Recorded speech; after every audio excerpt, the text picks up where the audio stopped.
Mediators, document writers, real estate plot போட்டு வைக்கிற ப்ரொமோட்டர்ஸை கேட்டிங்கன்னா சொல்லுவாங்க இன்றைக்கி லேண்ட் ரெஜிஸ்ட்ரேஷன் ஃபுல்லாக பிளாக் செயினில் சேவ் ஆகும்.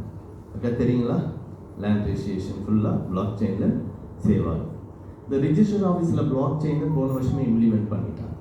அடுத்தது இபிக்கு வருது. சில கவர்மெண்ட் மகாராஷ்டிரா, ஆந்திரா, கர்நாடகா கவர்மெண்ட்டு ஸ்டூடெண்ட்ஸுக்கான சர்டிஃபிகேட் அத்தனையும் பிளாக் செயினில் கொடுக்க ஆரம்பிச்சிருக்காங்க. இப்போ பிளாக் செயின் வளர வளர இந்த கிரிப்டோ துறை தொடர்ந்து வளர்ந்துட்டு அது மாதிரி வளர்ந்த ஒரு 2-3 பிளாக் செயின் சொல்கிறேன். எத்திரியம் ஒரு 10 ரூபா 12 ரூபா வரும்போது இருந்தது 2014. இன்னைக்கு அந்த பிளாக் செயினுடைய ஒரு ஷேர் ப்ரைஸ் 3 லட்சம் ரூபா. எத்திரியம்ன்றது ஒரு கம்பெனி, எத்திரியம்ன்றது ஒரு பிளாக் செயின். இப்போ எத்திரியத்துக்கு ஒரு காயின் இருந்தது, அது பேர் ETH, 10 ரூபாய்க்கு வந்தது, இன்னைக்கு வந்து 3 லட்சம் ரூபா.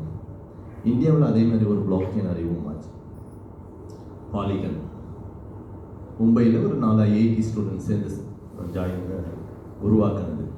வெறும் 20 பைசாக்கு அதனுடைய ஒரு ஷேர், அதனுடைய ஒரு கிரிப்டோ கிடைச்சது. 2019 20 பைசாக்கு இருந்த ஒரு காயின் இன்னைக்கு 50 ரூபா. ஒருவேளை 2019 ஒரு 10,000 ரூபாய்க்கு 50,000 காயின் கிடைச்சிருக்கும். நான் 1000 ரூபாய் இன்வெஸ்ட் பண்ணியிருந்தா கூட 5000 காயின் கிடைச்சிருக்கும். 5000 காயினுடைய மதிப்பு இன்னைக்கு எவ்வளோ பாருங்கள், 2.5 லட்சம் ரூபா. இதுதான் இந்த துறையுடைய வளர்ச்சி. கிரிப்டோன்னு நீங்கள் தனியாக பார்க்காதீங்க, பிளாக் செயின் தான் ரொம்ப முக்கியம். பிளாக் செயின் வளர வளர கண்டிப்பாக கிரிப்டோ துறை பெருசாக வளரும். இப்போ இந்த கிரிப்டோவை ஏன் ரெஃபரல் மார்க்கெட்டுக்குள்ளே கொண்டு வந்திருக்கிறோம்? டைரெக்டாக கம்பெனியை வந்து உங்கள்கிட்ட விற்கிதுனாக்கா இந்த கிரிப்டோவை 2 விதமாக யூஸ் பண்ணுவாங்க. ஒன்று டெக்னாலஜி யூஸ் கேஸ், இன்னொன்று யூட்டிலிட்டி யூஸ் கேஸ். கிரிப்டோ கொடுத்து ஏதாவது பொருள் வாங்க முடியுமா, ஏதாவது சேவை வாங்க முடியுமானா கண்டிப்பாக வாங்க முடியும். இப்போ அமேசானில் வந்து கிரிப்டோ அக்செப்டட், ஒரு பிட்காயின் கொடுத்தோ எத்திரியத்தை கொடுத்தோ உங்களால் ப்ராடக்ட் வாங்க முடியும். ரேடிசன் ஹோட்டல் இருக்குது தமிழ்நாட்டிலே இருக்க ஒரு 10 இடத்துல. அந்த ஹோட்டலில் போய் ஸ்டே பண்ணுறோன்னா கிரிப்டோ கொடுக்கலாம். டெல்லியில் நிறைய உணவகங்களில் கிரிப்டோ அக்செப்ட் பண்ணிக்கிறாங்க. இந்தியா இன்னைக்கு கிரிப்டோவில் லீகல் ஆகியிருக்காங்க. இந்த பட்ஜெட் வரும்போது நிறைய புதிய விஷயங்கள் கிரிப்டோவுக்கு நிறைய அனௌன்ஸ்மெண்ட் வருது. 2020 வரைக்குமே எந்த ஒரு முடிவுமே எடுக்காமல் இருந்தது இந்த இந்திய அரசாங்கம். 2021 கிரிப்டோ வாங்குவதும் விற்பதும் சட்டப்பூர்வமானது. கிரிப்டோ நீங்கள் வாங்கினீங்கன்னா வரி கொடுங்கன்னு இன்ட்ரடியூஸ் பண்ணாங்க. 2022 என்ன பண்ணாங்க, கவர்மெண்ட்டு பிளாக் செயின் பேஸ்டு ஒரு இந்தியன் கரன்சியை உருவாக்குனாங்க. எத்தனை பேருக்கு தெரியும்? CBDC, central bank digital currency. எல்லாருக்குமே பேங்க்கில் அக்கௌண்ட் இருக்கும். உங்கள் பேங்க்கில் போயிட்டு என் அக்கௌண்ட்லேருந்து ஒரு 1000 ரூபா 500 ரூபா டெபிட் பண்ணிவிட்டு எனக்கு டிஜிட்டல் கரன்சியாக கொடுங்கன்னா எல்லா பேங்க்குமே கொடுக்கும்.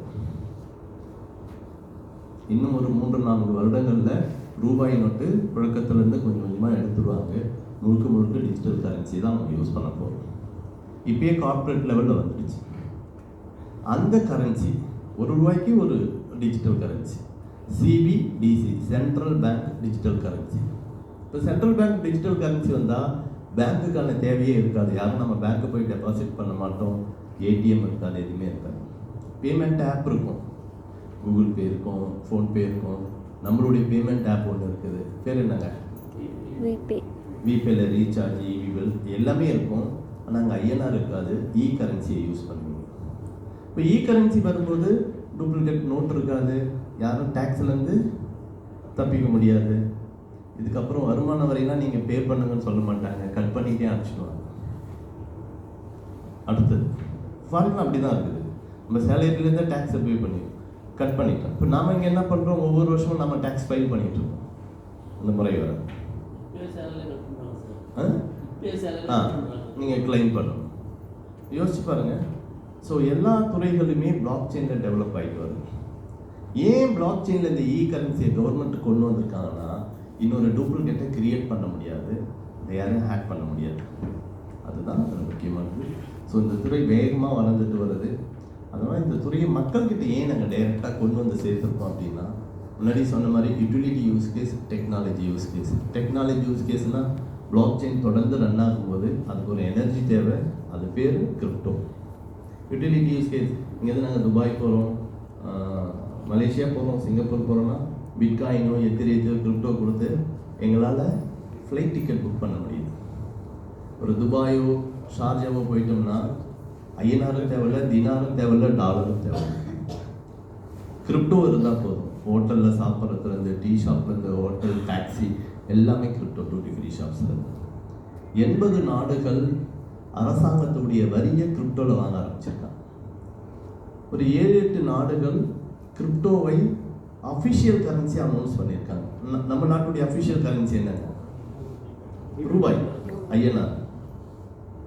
அமெரிக்காவில் டாலர், துபாயில் தினார்,